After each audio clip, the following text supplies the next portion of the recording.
ही तुमची कोणती मानसिकता? त्याच्यामुळे तुम्ही या महिला भगिनींचा अपमान केला. माझ्या 2,40 लाख महिला भगिनींचा अपमान केलाय. त्यांची तुम्ही जाहीररित्या माफी मागितली पाहिजे. कारण एका भावाने बहिणीला दिलेली ही ओवाळणी आहे, तिला आर्थिक साक्षर आर्थिक सक्षम करण्यासाठी दिलेली ही ओवाळणी आहे. त्याची तुलना तुम्ही विकत घेण्यापासून बहिणीच्या नात्यापर्यंत करता. हा आमचा आत्मसन्मानाचा झालेला अपमान आहे आणि म्हणून त्यांनी जाहीर माफी मागितली पाहिजे. आणि म्हणून जिथे जिथे तुतारीचा उमेदवार उभा आहे, तुतारीवाले तुमच्या विरोधात आहे. तुम्हाला पैसे मिळू नये म्हणून तुमच्यासाठी विरोध करतात, कोर्टात जातात, तुमच्या आत्मसन्मानाला ठेच पोहोचवतात. म्हणून तुमच्या माध्यमातून मी जाहीररित्या महाराष्ट्रातल्या महिला भगिनींना सांगते, जिथे जिथे तुतारीचा उमेदवार आहे त्याच्या विरोधात आपल्याला मतदान करायचंय, कारण ते आपल्या विरोधात आहे. लाडकी बहीण माझी, लाडका युवा, सगळ्यांपुढे आपुला शेतकरी हवा.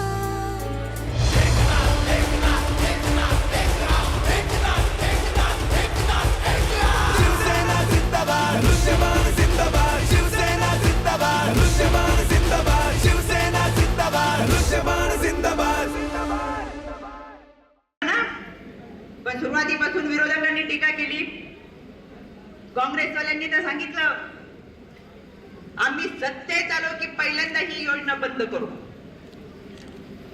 मला प्रश्न पडला, इतकी चांगली योजना आहे, 1,500 रुपये महिला भगिनींना मिळतात, पण का बंद करायची असेल यांना? का बंद करायची असेल? तुतारीच्या खासदार तर बोलल्या 1,500 मध्ये काय होतंय? आता वांग्याच्या शेतामधून कोट्यावधी रुपये उत्पन्न घेणाऱ्यांना काय कळणार 1,500 मध्ये काय होतं? कळेल का?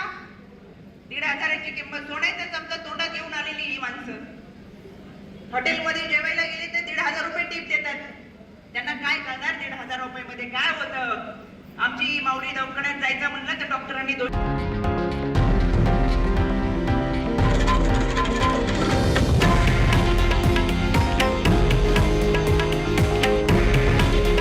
हे आहे देशातील नंबर 1 न्यूज नेटवर्क आणि आपण पाहत आहात TV9 मराठी. काळजी तुमची, हित महाराष्ट्राचं.